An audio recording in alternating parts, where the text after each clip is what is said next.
Welcome to Big Papa Rob's podcast Story Rewind. I'm Big Papa Rob. Here I rewind the story of a person, place, or thing and tell you where it originated from. This is my second podcast of The Missing. The story I will tell you today is about Keeslyn Noell Roberts, who was last seen, according to the GBI bulletin, January 28th, 2020, but was actually last seen January 18th, 2020. And I'll explain why there's a difference in those dates.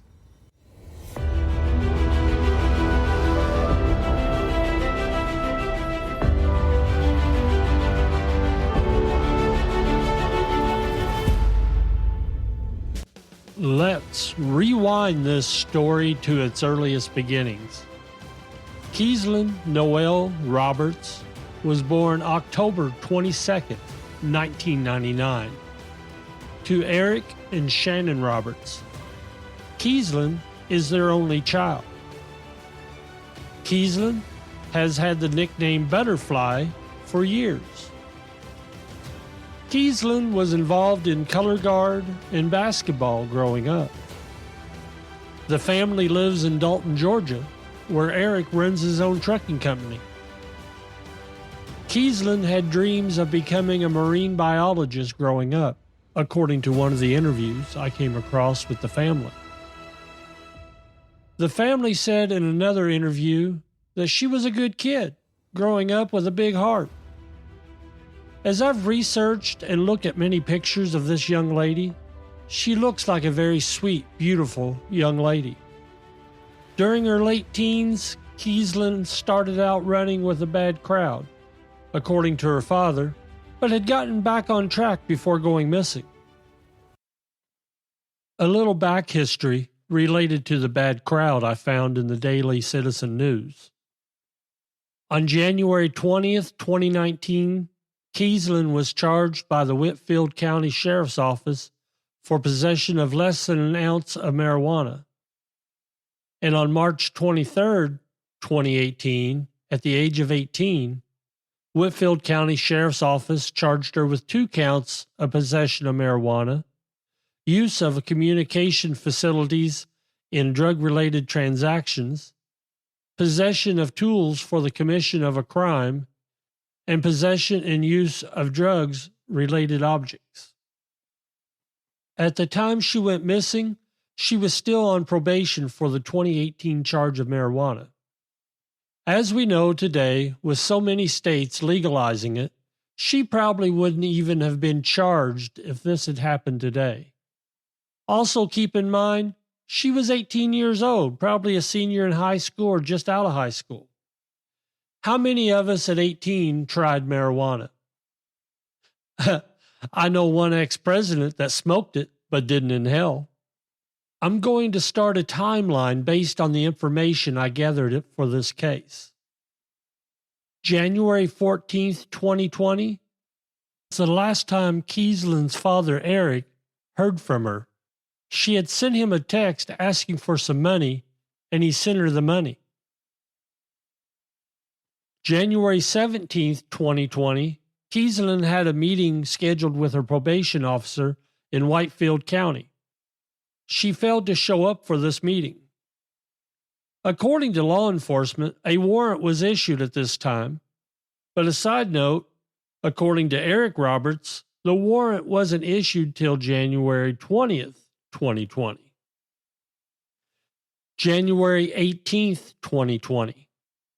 Keeslyn takes a friend to work at Denny's at the Flying J truck stop at 7 p.m. and is supposed to pick the friend up at 10 p.m. Supposedly, when the friend got off work at 10 p.m., they saw Keeslyn's car in the parking lot and called her on her cell phone, and Keeslyn told them, "I'll be back in a few." Possibly around 11 or 12 that night, the time is different in some reports, Keeslyn was inside the Flying J in a restricted kitchen area and had an altercation with an employee. Some reports say that she told the employee she was looking for someone. This could be true, if she was looking for the friend she was supposed to take back home. After the altercation, she was told that they were calling the police, and she took off and ran out the back of the Flying J, leaving, or some say dropping, a backpack. When the Gordon County Police came, they opened the backpack, which contained cash, a phone charger, her wallet, car keys, debit card, and driver's license. Keeslyn was not seen again after this interaction. January 20th, 2020, it was reported that the Whitefield County Sheriff's Office reached out to Keeslyn's father, Eric, to see if he knew the whereabouts of his daughter, explaining to him that she missed her meeting with them on the 17th. Eric Roberts went to Keeslyn's boyfriend's house in Murray County, where Keeslyn had been staying. The boyfriend said he hadn't seen her for several days, and when her dad got ready to leave, the boyfriend said, "Oh, Keeslyn's car is at the Flying J truck stop." I personally find the boyfriend a little sketchy. Sounded like maybe they broke up. Who knows? But to tell Keeslyn's father as a parting word is, "Oh, her car's at the Flying J," but he didn't know where she was. But how did he know that her car was at the Flying J? Just a little odd to me. Eric left the boyfriend's house and went to the Flying J and found Keeslyn's car backed into a space behind the Flying J. He called Gordon County Police, and they sent 2 deputies to the scene, but according to Eric, they didn't do any kind of search for Keeslyn, didn't have any interest in looking at the car or taking any kind of prints from the car. They just brushed Eric off, implying that she probably just ran away. They told him they wouldn't do a missing persons report since she didn't live in Gordon County, and that he would have to call the Murray County Police. Eric went to get a trailer to haul Keeslyn's car home. As he was loading the car, he noticed the seat was farther back than what Keeslyn would normally have it. He also stated in an interview that Keeslyn never packed her car into parking spaces. So we have 2 very odd things related to the car. Several hours later, when Murray County officers finally met up with Eric, they brushed him off the same way. He asked them if they wanted to inspect the car and to see if there were any fingerprints. They told him no as well. And the interaction with the law enforcement in this case hasn't improved over the years either. It took a Murray County detective 5 days to follow up with Eric and his wife. In those 5 days, there was no investigation or people questioned at the Flying J. In listening to interviews with her parents and some digging I've done, I believe the same as the family does, that they didn't even try to investigate her disappearance. Was it because of a couple of marijuana charges? Does it mean that if you're on probation, you're less than a citizen and don't deserve the same effort to be found as someone else? Now, as you know, the last time Keeslyn was seen was January 18th, based on the timeline of information. But if you look at the official missing persons information, they have her listed as last seen on January 28th, 2020. To me, this lines up with the family's interview that detectives didn't look at the case till January 25th, and it took an additional 3 days before they actually listed her as missing. Just a side note, I took a look at the Murray County Sheriff's Office webpage and couldn't find anything related to her disappearance on their site. But I did see they had a Facebook page. I searched the Facebook page, and the first post that they have about her disappearance didn't appear till March 12th, 2020. I don't know about you, but that says a lot to me. I live in Georgia, and my county has things like this posted the same day they occur.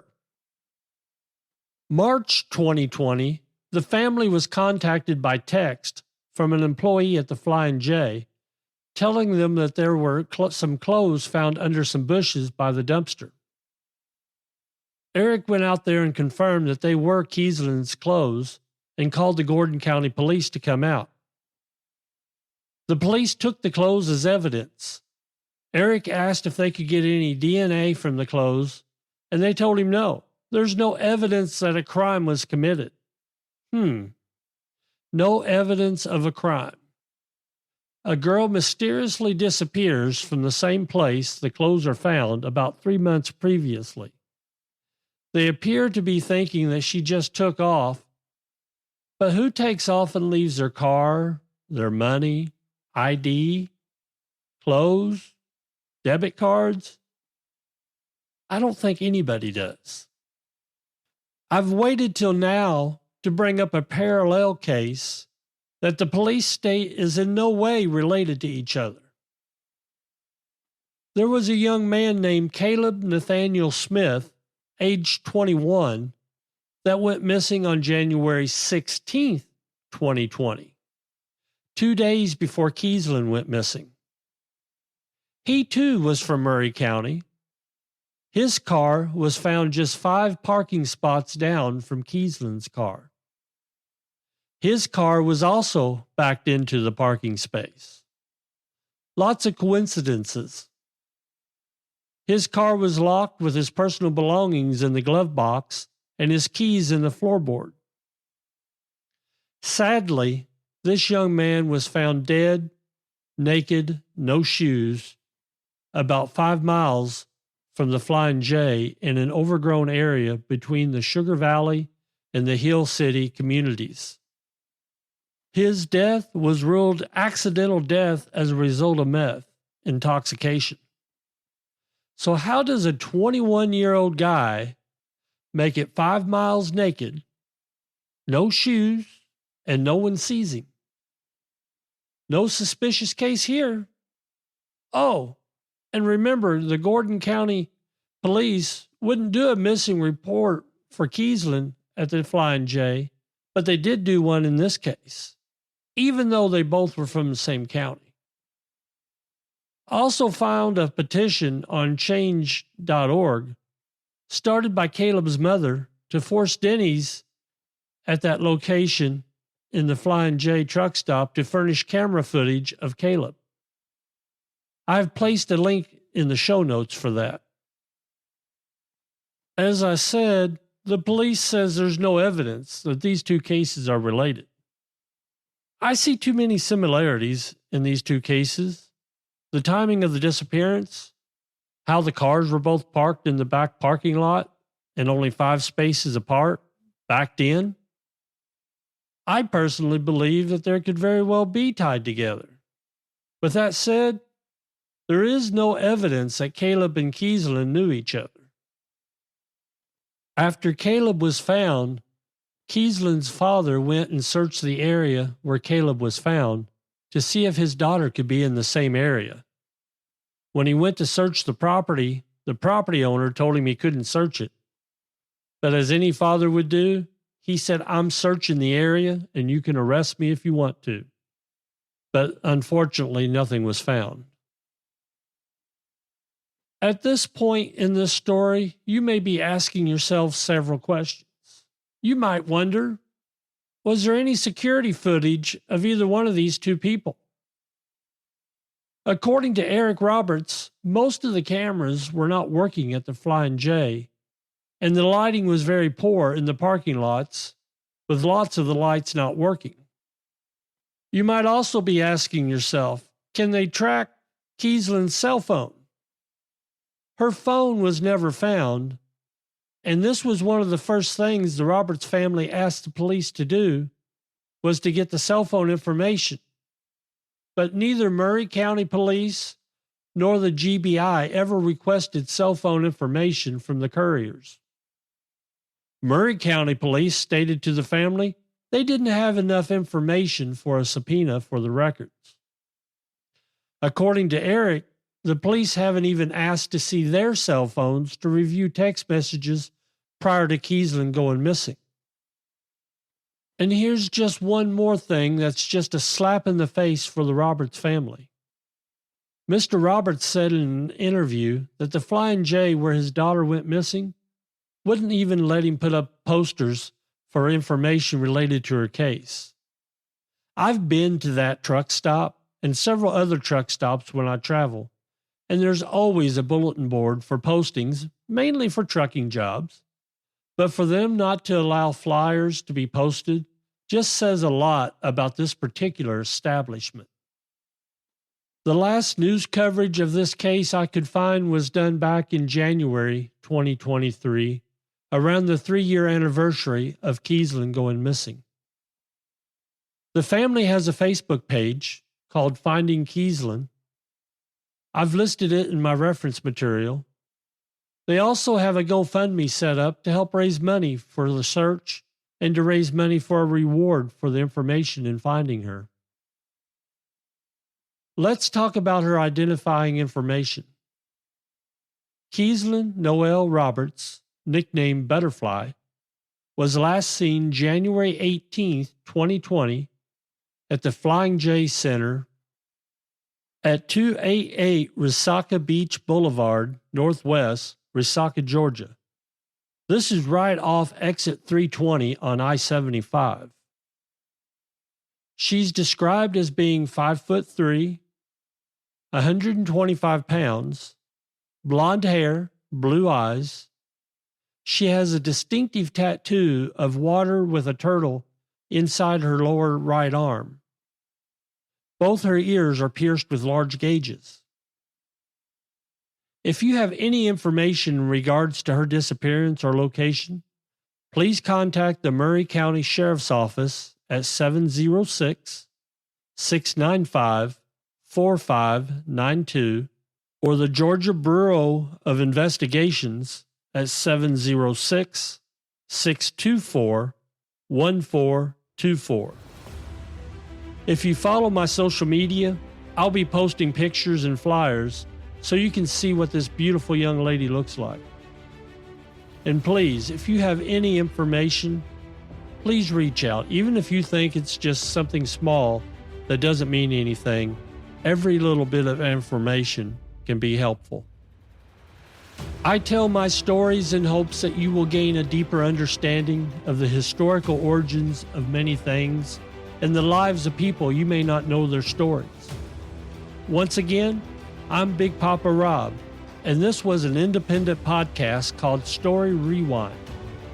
Story Rewind, The Missing, is written, produced, and edited by Big Papa Rob.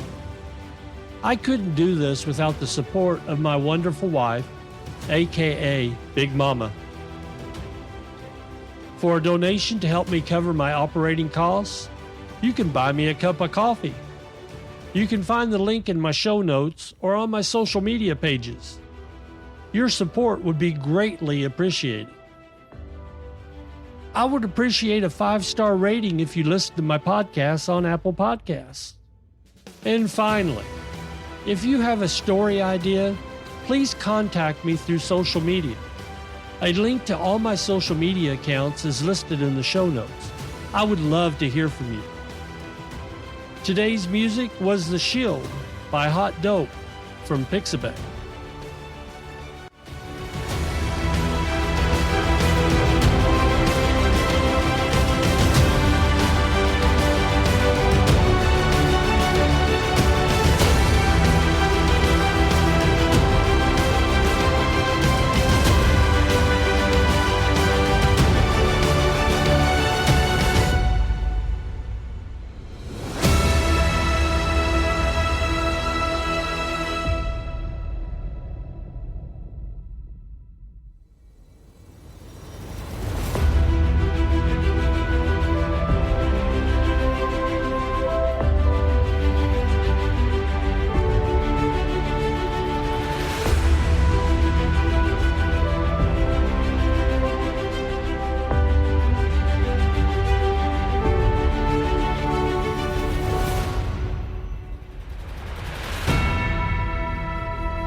This was a Big Papa Rob Podcast 2023.